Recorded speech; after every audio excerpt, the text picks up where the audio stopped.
Crescem os casos de alienação parental, desafiando o direito de família. O que pode ser feito para evitar, prevenir e resgatar a paz entre os pais que não são mais casados e seus filhos? O tipo de guarda adotado pode influenciar, agravar o problema?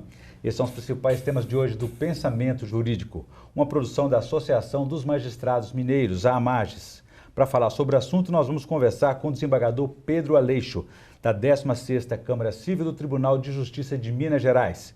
Ele é magistrado há 22 anos e já passou por 5 comarcas: Janaúba, Araguari, Curvelo, Contagem e Belo Horizonte, onde está há 10 anos, dos quais um como desembargador. Foi também juiz da Vara de Família por 13 anos. Doutor Pedro, obrigado pela presença, é um prazer recebê-lo aqui novamente no Pensamento Jurídico. O prazer é todo meu. Obrigado. Nós teremos também aqui os quadros Pensamento Universitário, que hoje os estudantes da Faculdade de Direito em Anhanguera me ajudarão a entrevistá-lo, e o Pensamento Literário, que o senhor fará indicações de leitura para os nossos telespectadores. Doutor Pedro, nosso tema então é esse chamado alienação parental, esse fenômeno aí, como é que ele se caracteriza e por que esse problema tem crescido tanto entre as causas de família? Bem, em linguagem bem acessível, a alienação parental se caracteriza quando um dos genitores, seja o pai, seja a mãe, não é? Trabalha, digamos assim, faz a cabeça uma do campanha, filho, né? não é? Faz uma campanha para denegrir a imagem daquele genitor que não tem a guarda.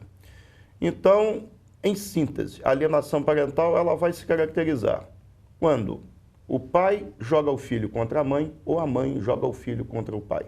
Isso só acontece porque os casos de divórcio estão aumentando muito, ou isso pode acontecer também durante o casamento? Não, em regra, após o divórcio, né? Ou após pelo menos a separação de fato do casal. Ou é a crise entre eles, né? Entre o pai e a mãe, né? Exatamente. Quer dizer, para se vingar daquele ex-marido, daquela ex-mulher, então, não é? Essa pessoa usa a criança para atingir aí o ex-cônjuge ou ex-companheiro. Faz assim uma verdadeira lavagem cerebral de um contra o outro, ou de apenas um contra esse que não está mais com a guarda do filho, né? Se eu disser isso, fosse em desejo de vingança, né? Isso é muito ruim para esse relacionamento e para as crianças também, né? Ah, com certeza, porque a criança fica, como diz aquele ditado, o marisco entre o mar e o rochedo, apanha dos dois lados, né? E a criança, evidentemente, não tem nada a ver com as dificuldades de relacionamento dos seus pais. E quais seriam as estratégias, doutor Pedro, que esse pai ou essa mãe usa contra o outro, contra um e outro, né? Para poder, digamos assim, praticar essa alienação parental? Como é que isso se dá na prática? Procuram denegrir a imagem daquele genitor ausente, seja pai, seja mãe, não é? Dizendo, por exemplo, seu pai te abandonou, seu pai largou a gente, não é? Seu pai não gosta mais de você, não é? Coisas dessa natureza. Então, isso para uma criança que não tem ainda experiência, não tem ainda a formação e nem a capacidade de se defender, não é?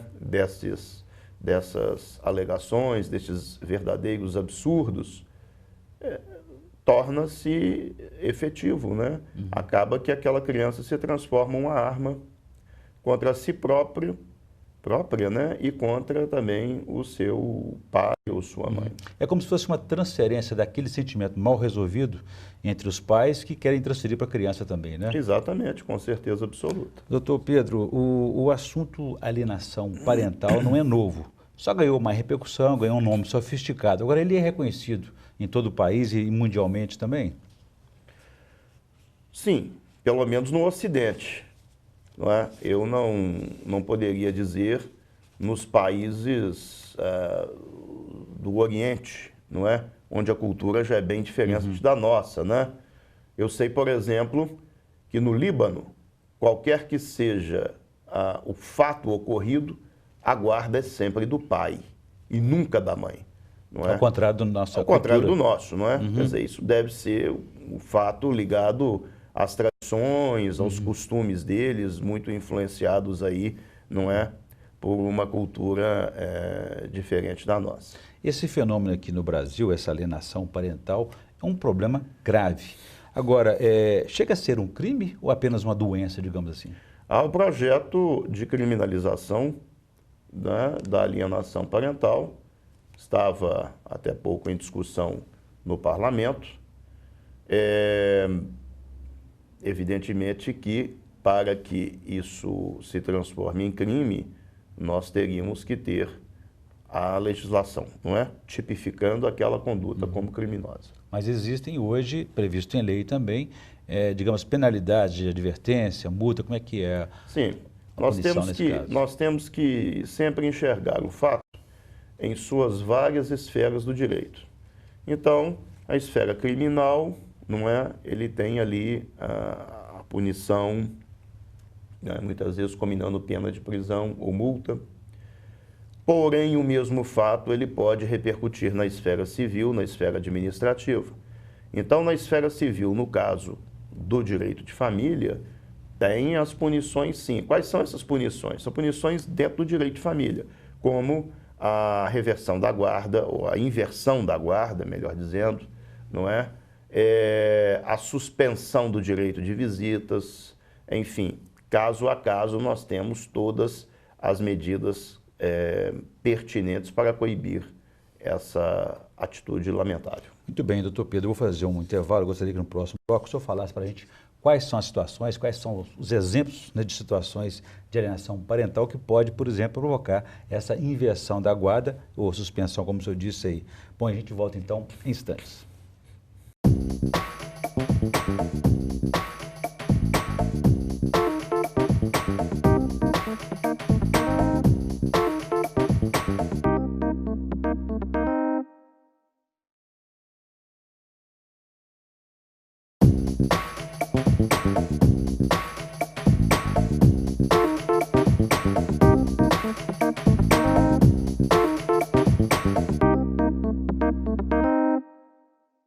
Estamos de volta com Pensamento Jurídico, uma produção da Amages. Participe de nosso programa pelo e-mail pensamento@amages.com.br. pensamento@amages.com.br. Hoje estamos discutindo os casos de alienação parental que cresceram muito nos últimos anos, desafiando aí o direito de família. Para falar sobre o assunto, nós estamos conversando com o desembargador Pedro Aleixo, que é da 16ª Câmara Civil do Tribunal de Justiça de Minas Gerais. Doutor Pedro, então deixei para o senhor uma questão no bloco anterior a respeito das situações, os exemplos mais práticos do dia a dia que podem, por exemplo, levar à punição de um dos pais da criança a perder a guarda por conta disso. Bom, existem casos, por exemplo, me lembro aqui de uma hipótese, não é? Onde a mãe incute um verdadeiro terror na criança, fazendo com que a figura do pai lhe pareça uma figura perigosa, não é? Uma figura ameaçadora, não é? Inclusive plantando na cabeça da criança, digamos assim, não é? Uma ideia de que o pai representa, inclusive, um perigo para a integridade física para aquela criança. O que acontece? A criança, então, se recusa a visitar o pai, definitivamente, não é? Porque ela acredita que aquela realidade realmente existe, não é? E que se tiver um contato com o pai, não é, de forma isolada, ela estará em risco. Bom, um caso desse, uma vez concretizado, vai demandar um trabalho profundo de restauração psicológica desta criança. E muitas vezes, se não houver cooperação daquele que produziu o fato, no sentido de revertê-lo, então a única alternativa seria o afastamento desta criança da fonte que gerou alienação parental, ou seja, daquele genitor que, não é, trabalhou negativamente aquele menor. Quer dizer, o objetivo não é só difamar o outro, não, é também distanciar ele do próprio filho, né? Ah, com certeza absoluta. E nesse caso, doutor Pedro, o que a pessoa que estiver nessa situação, constatar essa situação, esse tipo de, digamos assim, de violência, né, de crime, o que pode ser feito, o que deve ser procurado? Onde que a justiça entra nisso? Bem, evidentemente, se houver já um processo na justiça, seja de dissolução, reconhecimento, dissolução da união estável com decisões a respeito de guarda e direito de visita de filhos, se já houver na justiça um processo de divórcio, ainda que arquivados, não é? Poderá ser feita uma simples petição no bojo dos autos principais, não é? Ou, se não, uma vez já constatada a alienação parental, é muito comum a distribuição por apenso ou por conexão a este processo de divórcio ou de dissolução de união estável, de um pedido de reversão ou pedido de inversão de guarda. E o fundamento da inversão de guarda vai ser exatamente a alienação parental. Então, um pedido de modificação de guarda, você poderia já ensejar a discussão sobre a alienação parental. Muito bem, eu vou ampliar o nosso debate convidando os estudantes da Faculdade de Direito, hoje da Anhanguera. Por favor, a primeira pergunta.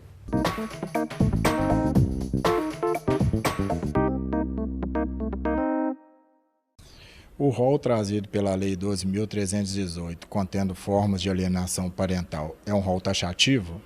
Ô Reinaldo, obrigado pela sua pergunta. A regra é geral. Então, se a matéria for de ordem criminal, penal, nós teríamos, se fosse, né, nós teríamos um rol, sim, taxativo, né, com base no chamado princípio de reserva legal. Agora, no aspecto do direito de família, não. Ele é exemplificativo. A guarda compartilhada poderia ser a solução para a alienação parental? A guarda compartilhada pressupõe um intercâmbio, um diálogo entre pai e mãe. Se esse diálogo existir, sim, poderia ser. Porém, como a situação já chegou a um caso de alienação parental, provavelmente não haverá esse diálogo necessário a que se estabeleça uma guarda compartilhada. Se ficarem caracterizados a alienação parental, o juiz ele pode determinar a inversão da guarda da criança ou do adolescente? Com certeza absoluta. Essa é a medida, é uma das medidas cabíveis, ao lado, por exemplo, da suspensão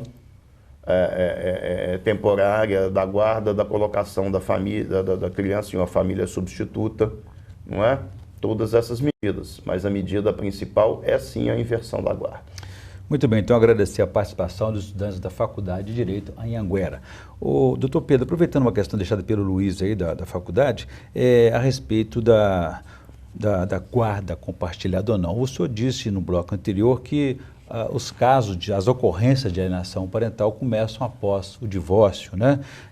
A separação do casal, o rompimento do casal. O senhor acha que nesse momento o juiz poderia ter uma atitude, digamos, pensando preferentemente preventiva, no sentido de prever que supostamente possa haver no futuro uma alienação parental e já estabelecer uma advertência, uma orientação nesse sentido? Essa orientação é sempre passada no momento em que se decreta um divórcio ou que se decreta mesmo uma separação de fato. Agora, com a divulgação do tema, o tema hoje é de conhecimento geral, não é? A própria sociedade reclama, não é? O próprio pai ou mãe que teme ser vítima de uma alienação parental, já coloca a situação para o seu advogado e o seu advogado vai colocar isso em mesa de audiência. Muito bem, vou fazer um novo intervalo. Eu gostaria que no próximo bloco você avaliasse para a gente outras ferramentas que podem minimizar, reduzir, evitar e tentar salvar, restabelecer a relação entre os pais não mais casados e seus filhos. A gente volta em instantes.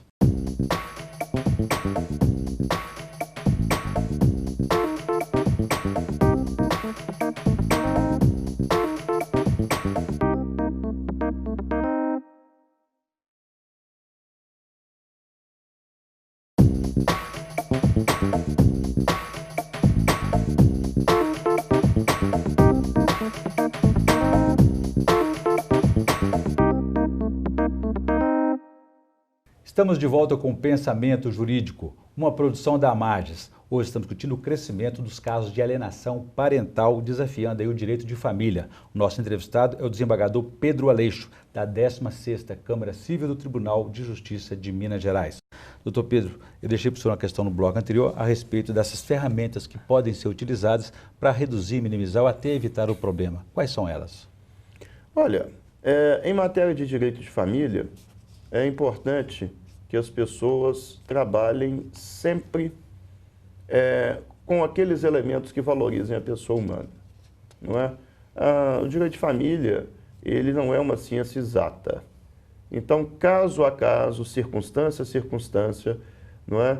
Nós vamos ter uma recomendação ou outra.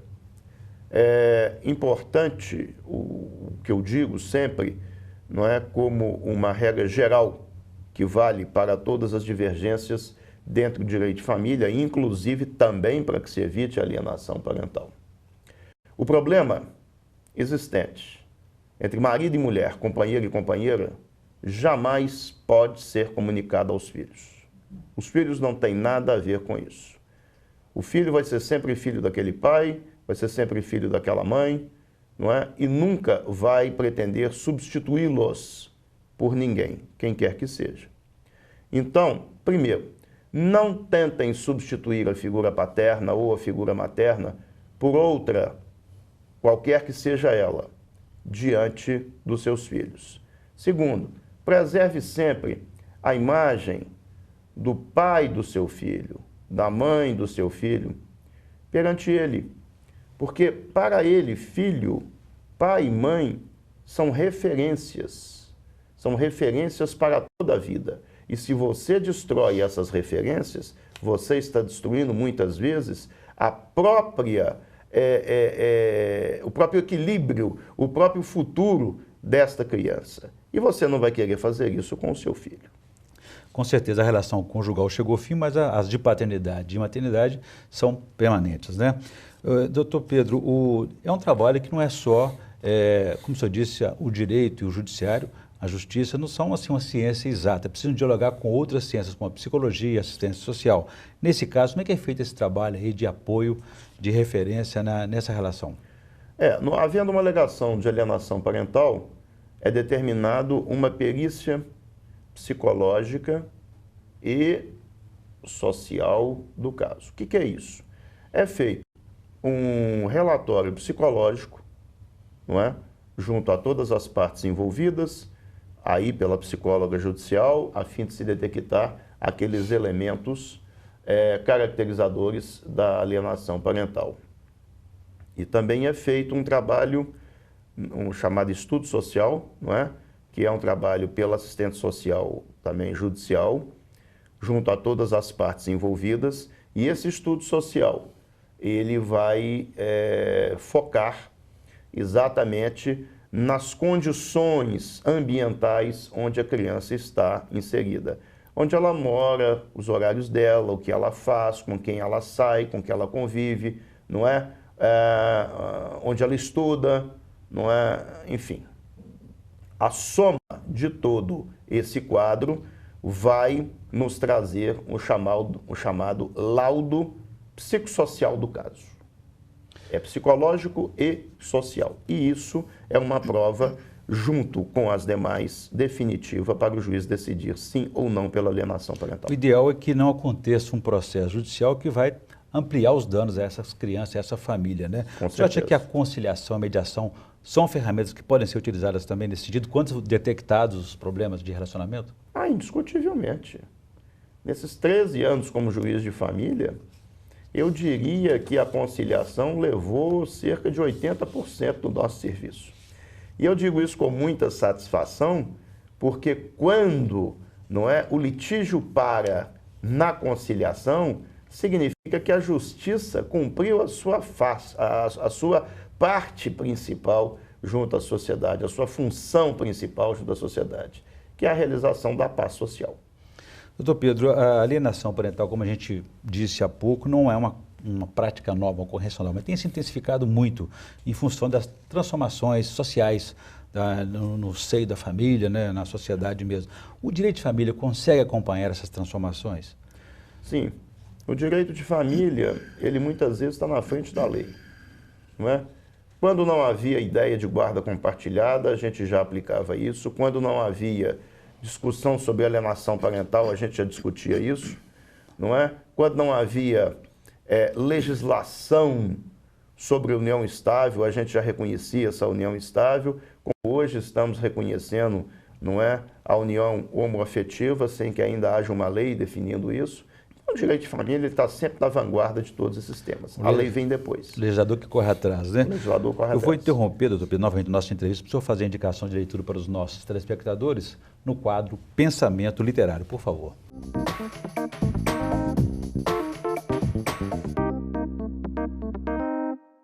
Bem, eu pensei bastante qual livro que seria para indicar nesta oportunidade. Optei por um clássico da literatura brasileira, que é o Vidas Secas, de Graciliano Ramos. O Vidas Secas, ele conta a história de uma família de brasileiros que sofre com a seca na região do semiárido do Nordeste. E ele traz questões, embora escrito em 1938, ele ainda traz questões que são muito atuais. Não é? A primeira delas, como o próprio nome diz, não é? A questão relativa à crise hídrica, não é? E a propaganda mesmo fala, né? Sem água somos todos miseráveis. E também a questão relativa à exclusão social, que embora todo o trabalho bem sucedido realizado nos últimos anos, no sentido da inclusão desses brasileiros carentes, ainda a estrada precisa ser percorrida, não é? Temos ainda um trabalho longo a ser feito e não podemos nos esquecer que existem brasileiros como nós que dependem da nossa atenção, da nossa ajuda para a inclusão social. Só teremos um Brasil com ordem e progresso se houver também um Brasil com justiça social. Muito bem, boa e atualíssima indicação do Pedro Aleixo com Vidas Secas de Graciliano Ramos, né? Doutor Pedro, voltando à nossa questão da alienação parental, aproveitando essa experiência que o senhor tem como juiz de vara de família, alienação parental, essa campanha negativa contra um dos pais, ela não acontece só entre o casal, pode também envolver a família, avós, outros parentes. Com certeza absoluta. A alienação parental, ela pode ter outras fontes, não é? Muitas vezes, não é, o avô ou a avó, não é? Então, sogro ou sogra não queria aquela união, não queria aquele casamento, não é? E em ato contínuo daquela separação de fato ou daquele divórcio, não é? Ainda piora a situação, plantando a alienação parental junto aos netos. Claro, qualquer pessoa pode ser agente dessa atitude hedionda. Muito bem.